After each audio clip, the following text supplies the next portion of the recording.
Hi, my name is Adrian Stanley. Recently, my friend Martin did a video on his philosophical take on fear and why humans seek fear.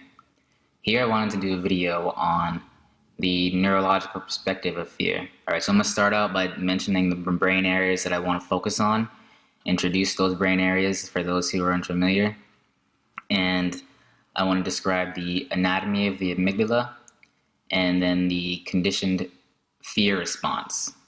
And the conditioned fear response basically is when you're basically learn to be afraid of something. When you see something you're afraid of, you instantly respond in fear to it.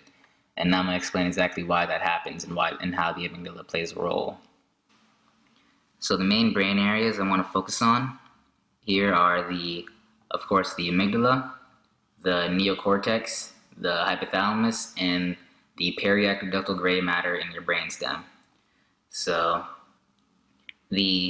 I'll get to more detail about the amygdala in a second, but the neocortex, that is basically the brain area associated with your conscious decision making, your experience with everything around you, and everything that you're aware of. So your neocortex is going to be involved with your awareness of your fear state. Your hypothalamus is involved with your autonomic nervous system and your stress response. So this area is going to be associated with either turning on your fight or flight response, the part of the nervous system that we associate with your fight or flight response is called the sympathetic nervous system, and the part that we associate with when you're not in fear is called your parasympathetic nervous system. Your periaqueductal gray matter is going to be involved in your behavioral response to fear. So when you enter your fight or flight response mode, you're going to choose to either fight or run away. Right, so the main brain areas that feed into the amygdala and send information to the amygdala are the neocortex, the cingulate gyrus, and the hypothalamus. The cingulate gyrus is involved in your emotional responses to certain things. I'll get into more detail about emotion in another video, but for now I just want to focus on fear. So the amygdala has outputs, so it sends signals and sends information to the neocortex, the periaqueductal gray matter, and your hypothalamus. So as you can see here, there's a bidirectional communication between the hypothalamus and the amygdala. Here you can see that if you take a cross-section of the brain, like this, you can see this is the amygdala here, this is your hippocampus. If you take a cross-section going through the amygdala like this, you get something that looks like this.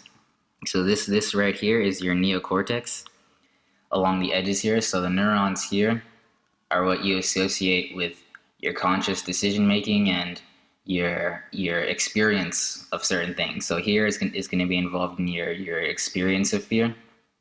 Here we have this right here, this red spot here is the amygdala, and the amygdala is broken up into three sections. You have the cortical medial nuclei, you have the central nucleus, and you have the basolateral nuclei. In addition to all of these inputs into your amygdala, you also have sensory information. So your information from hearing, what you see, taste, touch, all your sensory information will also feed into your amygdala. So this sensory information goes into your amygdala, and it's going to be involved with your response to stimuluses that induce fear. In your normal fear response, what happens is your senses will pick on the stimulus, the fear stimulus, whatever the stimulus is, and whatever the sensory system that it affects is, the sensory information will reach your neocortex, where you'll be conscious of what the stimulus is. Then that information will then eventually reach your amygdala. As I told you before, the neocortex has axonal projections to the amygdala. The amygdala will then stimulate the cerebral cortex, and that will lead to your emotional experience of the fear. The basolateral part of the amygdala will also stimulate your central nucleus in your amygdala. It'll stimulate it to stimulate the hypothalamus, which is responsible for your autonomic response. So it'll activate the sympathetic nervous system, and as I told you before, the sympathetic nervous system is involved with your fight or flight response.